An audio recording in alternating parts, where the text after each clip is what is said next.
This is a Ryobi power planer, 6 1/8 inch wide blades. I haven't used it in a very long time. Actually, I got it back when I was building my first house here. And I surfaced the beams and posts that we're going to show with this thing. It's heavy, it's a beast, but it does a great job.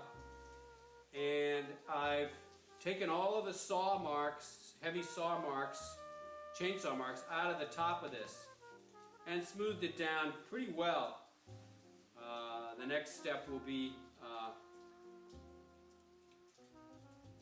to do something with the top. I want to thank everybody for your suggestions about design. Working on this tree part, I've really gotten to know the tree here by following its lead with its shaping and counting the rings. And these ridges, you can see them really clearly now. There's 1, 2, 3, 4 of them. And they kind of wind around the trunk here as it goes up. This is actually the bottom of the tree. But these look to me, unverified, but they look like some sort of stress cracks emanating from about this point here, which is around the 38 Hurricane. Anyway, I counted the rings 3 times. I got 101 years by the first count. The second count I only got 100, and the third count I got 101. When I get it varnished or some sort of clear finish put across the top of it, might get a more accurate count, but we're calling it 101 years right now. This is about 1915 when the tree first sprouted up, the first growth ring. 1938, the hurricane, and you can see the damage here where that all kind of started. 1958, Terry Morrison was born. But there's also places on here, especially right after 1938, you get some very wide growth rings. I'm guessing that all the trees on that hillside were perhaps blown down, and so there's a lot more light for the tree to grow. And where this tree came from is a very exposed location, and it's not an easy life out there in the winter time. The wind blows very hard, so it's a tough place. And this was a tough tree.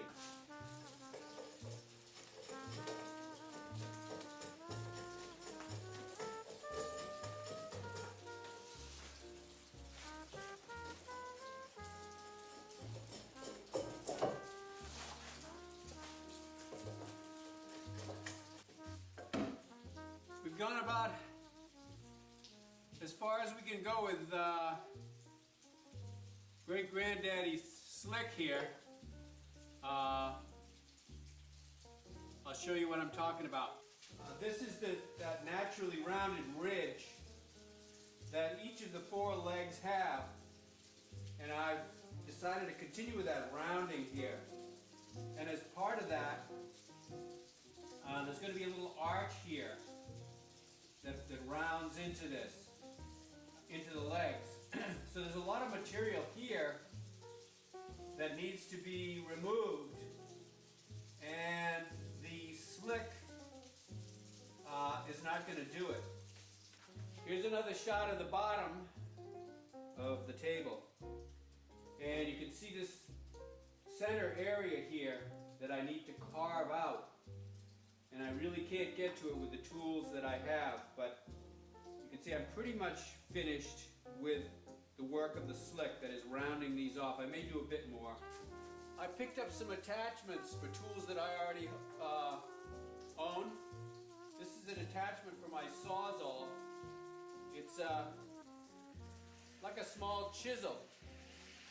And it works okay, but really, as I found out, it's called a spider scraper. Anyway, the Slick does just about as good, better job than this does, so that was kind of a waste of money, but I might use it for something else.